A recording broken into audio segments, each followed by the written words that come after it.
tayo, titikman na natin itong pinagmamalaki nilang cheese waffle.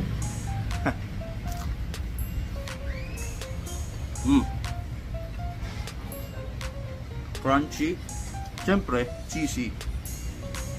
Titikman pa natin yung iba. Ito, dito ko natakan mga loy, may ice cream. Alam niyo na pag ice cream, nasa red. Tikman ko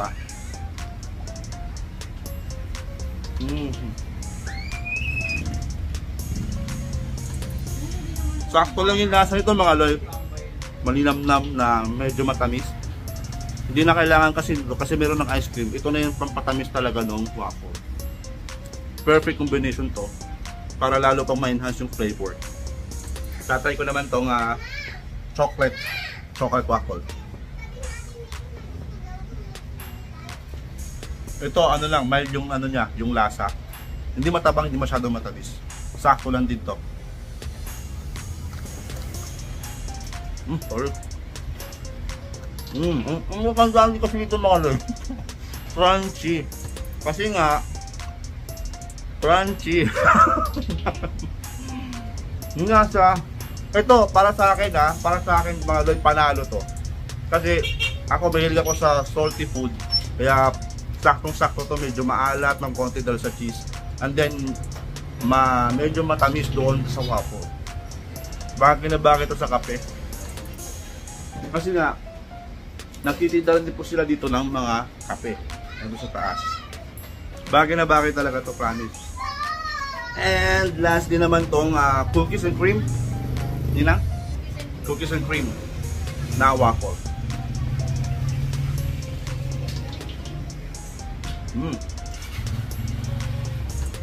Eto, sa mga ano dyan, sa mga estudyante, may enjoy nyo to mga loy. May enjoy nyo to.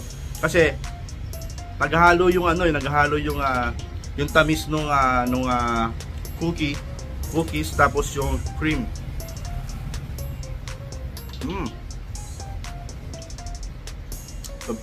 Masarap to, pero para sa akin talaga panalo sa akin tong cheese. Para sa akin, pero lahat masarap.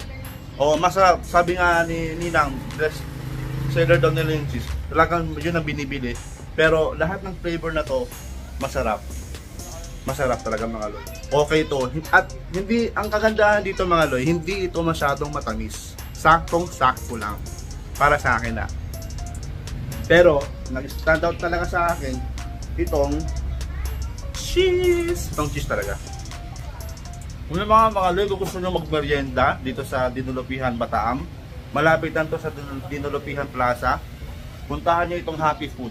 Kasi ito yung pinupuntahan talaga ng mga lonely na people. Kasi pag kumain sila dito, magiging happy. Feeling ko nga saya-saya ko ngayon eh. Yung mga depressed dyan, bumalikwas kayo dyan sa depression, pumunta kayo dito sa Happy Food. Ito yung gawin yung libangan. Pumunta kayo dito. At kasama ko si Ninang Joy. Siya po yung isa sa may-ari nitong Happy Food. Ano masasabi mo, Ninang? Haba po, haba lang sinabi niya, i-edit ko daw. Pero ito nga pala mga loy, hindi ko kasi kailangan nakagat eh. Meron tong ano pala, may chocolate. Ayun o, may customer ka no. Bili kayo? Ano, bibili mga bata oh. Paano na yan? Cute. Ano bibili mo? Yun no. Ito si Pogi oh. Pogi.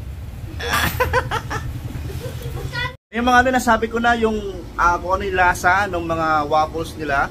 Ngayon naman sasabihin ko na kung magkano naman. Ito, kung kinakain ko na paborito ko na, ito po ay 39 pesos lamang. Pero itong cookies and cream, ito po ay 45. Tingnan ano nandun eh. 45 pesos. And then kung gusto niyo naman po lagyan to ng ice cream, depende sa flavor, meron 60, 65 pesos. Sulit na yun mga loy. Nakalimutan ko sabihin mga loy, ito palang ginagawa nila ng waffle. Sariling timpla. Kaya pala kakaiba sa mga natikman ko na.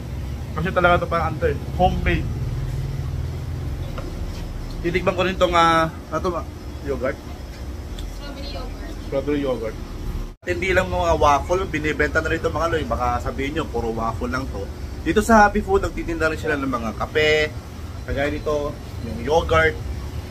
Talagang totoong yogurt. Hindi powder. Tapos kung mapapansin nyo, sa mga nandito, sa mga ice cream, merong smiley cone, happy cone, sugar cone, chocolate sundae, meron din silang coke float, Sprite float. Ayan, basta lahat lang float. Ang mabenta sa mga bata syempre, smiley cone 10 piso lang. Dagdagan mo na ng chocolate, yung chocolate dip 15 pesos na yun. Ayan. Nagkano din kayo dito ng ng kape na mainit? Hindi pa ngayon. Puro mga